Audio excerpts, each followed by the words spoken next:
आज आपण बनवणार आहोत सोयाबीनच्या हिरव्या दाण्याचे वडे। त्यासाठी सोयाबीन हे मिक्सर ग्राइंडरमधून मीडियम बारीक करून घ्यायचं। त्यामध्ये 1 चम्मच तीळ, 1 चम्मच ओवा, थोडासा कढीपत्ता, कोथिंबीर, बारीक चिरलेला कांदा,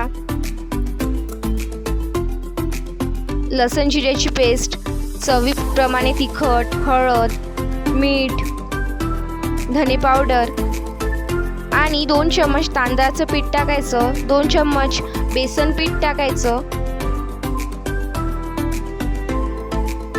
आणि याला छान मिक्स करून घ्यायचं। अशा प्रकारे छान त्याचे वडे थापून घ्यायचे। त्यानंतर लो मीडियम फ्लेमवर याला छान ब्राऊन कलर येईपर्यंत फ्राय करून घ्यायचे। ब्राऊन कलर आला याला काढून घ्यायचे। आपले सोयाबीनच्या हिरव्या दाण्याचे वडे रेडी आहे। माझ्या चॅनलला लाईक करा, शेअर करा, सबस्क्राईब करा। धन्यवाद।